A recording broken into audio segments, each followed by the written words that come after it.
بسم الله الرحمن الرحیم.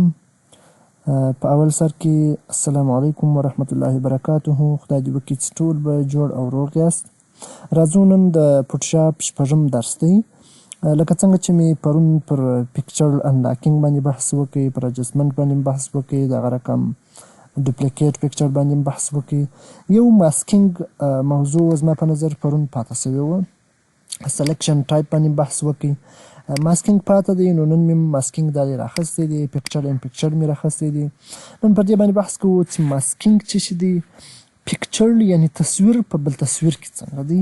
موږ څنګه کولی سو چې د خپل تصویر راواخو، په یو ښه منظره کې راولو، یو ښه ښایسته ځای راولو، د یو ښاري کور مخ ته ودرېږو، د یو جامع مخ ته ودرېږو، د یو غره مخ ته ودرېږو، او یا هم دغه رقم څنګه کولی سو چې ماسکینګ څه ته ویل کېږي. ماسکینګ زموږ د خپل تصویر په یو برخه کې د بیکګراونډ یا بل تصویر راوستل. فرض کړه زما عینکې پر سترګو دي، زه څنګه کولی سم د خپلو عینکو په شکل کې یو بل شی انعکاس کړم. یا هم دغه رقم خوله د یو تصویر وازه ده، یو بل شی څنګه په دې خوله کې راولم. نن راځو پر دې شیانو باندې بحث کوو. راځم فوټوشاپ راخلاصوم. کله چې موږ فوټوشاپ راخلاصوي، یوه همدا لاره وه چې په ټاسک بار باندې موږ پین کوي. پین څنګه په دې ټاسک بار باندې پروت وي، هم راسئ په د فوټوشاپ پر آیکن باندې راسته کلیک ډبل کلیک وکړئ، راخلاص کړئ، یا پر دې باندې کلیک وکړئ، موږ ته به څه شي فوټوشاپ راخلاص شي. زه به دا یس کوم سره. لومړی چې کله موږ ته فوټوشاپ راخلاص وو، فوټوشاپ زه راخلاصوم. په فوټوشاپ کې دوه تصویره رااخلم، ځکه زموږ موضوع نن څه شی ده، داسې دی چې یو ماسکینګ دی. لومړی موږ پر ماسکینګ باندې بحث کوو، دوهم که چیرې وخت وو پر پکچر ان پکچر باندې به بحث وکړو چې موږ څنګه خپل تصویر په منظره کې راولو. که نو هغه به د سبا درس د خیره. راځم ډبل کلیک په دې ساحه کې کوم. کله چې مې ډبل کلیک وکړي، زه به تصویرو ته ولاړ شم. په تصویرو کې فرض که زه لومړی راولاړېږم، کوم تصویر راواخلم. یو خو همدغه نجلۍ د عینکو والا انتخابوم، او بل که چیرې ما یو منظره ودرلودله هغه به راخلاص کړم. که نو دا شین تصویر راخلاصوم، کنټرول نیسم، دواړه انتخابوم. راځم اوپن کوم. کله چې اوپن سو، زموږ یو دا تصویر دی، یو مې هم دا تصویر دی. زه راځم دغه واښه، دغه منظره په دې عینکو کې ور انعکاسوم. نو د دې دپاره لومړی باید ته راولاړ سې پر دغه اپشن، دا د موو اپشن بولي، ټولز یې بولي. پر دې باندې کلیک وکړې، دغه تصویر الټ ونیسې د کیبورډ څخه، بیا چپه کلیک ونیسې، دا ګوره ویسې د دې ځای څخه یوسې پر دغه تصویر ودرېږې، دلته ور پرېږدي. ګوره دلته چې دې کله راوړي، یو څه یې دې خواته و دې خواته ویسه، کنټرول ټي د کیبورډ څخه ویسه. ګوره موږ دا تصویر کوچنی کوی او غټوی اوس نسو په دغه حال ولاړ دی. که غواړې دې تصویر کې تغیرات راولې، غټ او کوچنی کړه، کنټرول ټي د کیبورډ څخه ووهه. کنټرول ټي چې د کیبورډ څخه ووهئ، دا تصویر په دا شکل انتخابېږي. اوس کولی سې چې تصویر غټ او کوچنی کړې. زه راځم دا تصویر خوله په خوله د دا بل تصویر سره راولم. دا دی ما دا قدر دا اندازه راوستې. اوس انټر ووهه چې د دې انتخابه څخه ووځي. کله چې ووتې، زه راځم پر دې بل تصویر باندې کلیک کوم. کله چې پر دې بل تصویر باندې کلیک وکړئ، زه هغه هایډوم. دا هایډ سو، دا راته راغلی. اوس ډبلیو د کیبورډ څخه وهم. ډبلیو چې د کیبورډ څخه ووایي، د دې عینکې انتخابوم. تصویر اندازه یې څه ورغټوم چې ماته سم معلوم سي. کله چې مې ډبلیو د کیبورډ څخه ووهي، دا عینکې مې انتخاب کړل او دا عینکې شیشه مې هم انتخاب کړل. اوس زه راځم هغه منظره په دې عینکو کې انعکاسوم. کله چې ته دا انعکاسوې، اوس راسه پر دې بل تصویر باندې ودرېږه. دا هم چش که دغه ځایونه به پکښې راسي. ګوره دا ځایونه پکښې راځي. زه راځم دلته ولاړ یم، دلته پر اډ لایر ماسک باندې کلیک کوم. چې ګوره دلته موږ لرو یو اپشن د اډ لایر ماسک په نامه لرو. پر دې باندې کلیک کوم. کله چې مې کلیک وکړئ، موږ ته ګوره په دې عینکو کې هغه شنه منظره راغله. ګوره مخکې په دې کې هغه شنه منظره نه ول. که زه اوس دا هایډ کړم، ګوره هغه ډول دی. که دا بیرته شو کړم، بیا دغه ډول دی. که چیرې تاسو بل تصویر ولرئ، خپل تصویر ولرئ، یا دغه رقم یو ښه صافه منظره ولرئ، د دغه تصویر مشکل یو دا دی چې کیفیت یې ډېر کمزوری دی، کوالټي یې لږ ده، سم نه پکښې معلومېږي. خو خیر دا د انشاءالله تاسو ته معلوم سو. ګوره که زه چیرې دا هایډ کړم، بیا په دې عینکو کې هغه تصویر نه معلومېږي، هغه بله کم دی. مګر که چیرې به دې کلیک وکړم، هغه دی زموږ خپل تصویر پکښې راغلی.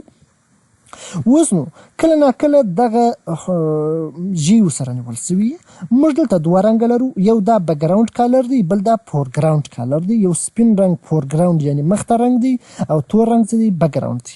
که چیرې ته په بکګراوند کې دا کالر ولري، اوس نو زه دلته غواړم چې لږ څه دا ساحه ډېره ورسره ونیسم. که زه چیرې بي ووهم د کیبورډ یا راسم پر دغه بروش دغه ټولز باندې کلیک وکړم او دا ځای ورسره انتخاب کړم. ګوره اوس که زه هر ځای انتخابوم چپه کلیک مې نیولی دا انتخابوم، شاته منظره ماته چش کوي، شاته منظره شو کوي، یعنې دغه نجلۍ پټوي خو شاته چې د دې بکګراوند دی یا په عینکو کې څه لرو هغه موږ ته ښکاره کوي. که زه دلته راسم هغه نجلۍ به م راته راولي. ګوره دا نجلۍ یې راته راوسته. ګوره دا دی چې هر څونه دا بروش کوي موږ ته شاته بکګراوند راولي، مخته صفا کوي هغه بکګراوند راته راولي. مګر که زه چیرې راولاړ سم کنټرول زید بیرته ووهم، کنټرول زید مو ووهئ یوازې په عینکو کېښودئ، پر دغه کلیک وکړئ، پر دغه غشي څه دی پر دې کلیک وکړئ، د بکګراوند رنګ فورګراوند ته ولاړئ، د فورګراوند بکګراوند ته ولاړئ. اوس که زه چیرې کلیک پر دې ځای وکړم هغه مخکنۍ منظره موږ ته بیرته راولي. ګوره مخکې چې عینکې هر ډول وي هغه رقم راته راوستي. اوس دې ته ضرورت نشته چې موږ یې انتخاب کړو یا هم راولاړ سیپ وکړو. هغه څه چې موږ مخکې ترسره کول لایر ماسک نور اضافه کړي څه مې وکړل. اوس یوازې راولاړېږم فورګراوند ته تور رنګ انتخابوم، راځم په دې ځای کې د شا ګوره د شا منظره مې ښکاره کړل، دلته د شا منظره ښکاره کوم، راځم په عینکو کې هغه چش کوم انعکاسوم. ګوره اوس په بکګراوند کې چې بل تصویر دی بل تصویر دلته موږ راوړو. اوس نو دلته تیر سو، زه بیرته راځم دا چش کوم فورګراوند ته اړوم، دا خرابوم چې بیرته هغه خپله غاړه دې ښکاره سي، راځم خپل لاس چې ښکاره سي، راځم دلته څه کوم دغه ځایونه ور صفا کوم چې د عینکو په اندازه باندې چش سي.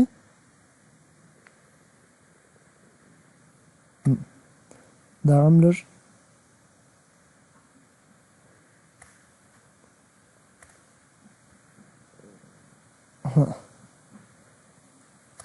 ګورئ دا اوس زموږ ماسکینګ چې دې ته ویل کېږي چې د یو تصویر په یو تصویر کې د شا تصویر انعکاس کړو. فرض که په ساعت کې راولي راسه دا بیرته چش کړه بکګراوند که چېرې د ساعت کیفیت ډېر زورور وی ګوره ساعت یې د شین رنګ ته واوښتې شاته بکګراوند یې راغلی. په دغه ځای کې هغه د نجلۍ مخ ته زه راځم دا ځای څه به کوم صفا کوم تر څو د دې په لاس کې د نجلۍ سر ښکاره سي. ځکه په بل تصویر کې مرچج لرو دلته نجلۍ لرو. یوازې د نجلۍ تصویر ښکاره کوي، بیرته راسه دغه رنګ څپه وکړه، سپین رنګ یې شاته کړه، دا بیرته خپل لاس انتخاب کړه.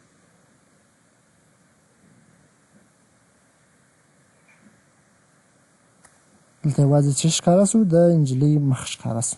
که چیرې ته د بل تصویر ته راسې موږ په دې ځای کې دغه نجلۍ لرو، دا نجلۍ اوس هلته پکښې راغله په دې ځای کې. دا اوس زموږ د شپږم کلاس درس. سبا به د خیره همدا ووایو چې څنګه کولی سو فرض که دغه نجلۍ موږ په دې ځای کې لرو، دا یو خالي منظره ده، زه څنګه کولی سم چې دا نجلۍ دلته راوړم، دغه منظرې ته یې راوړم، دلته ځای پر ځای کړم، یا فرض کړم موږ دلته ډېر تصویرونه لرو، که زه چیرې کنټرول او ووهمه زه راولاړېږم خپل تصویر کنټرول او مې زه چې نه ووایي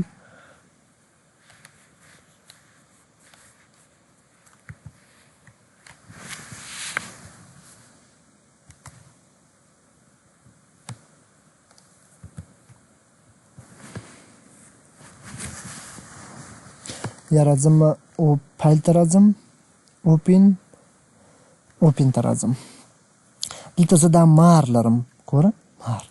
زیاتره کسان راولاړ سي خپل تصویر دلته ورسره ودرېږي چې معنا زه خو د دې مار سره ولاړ یم.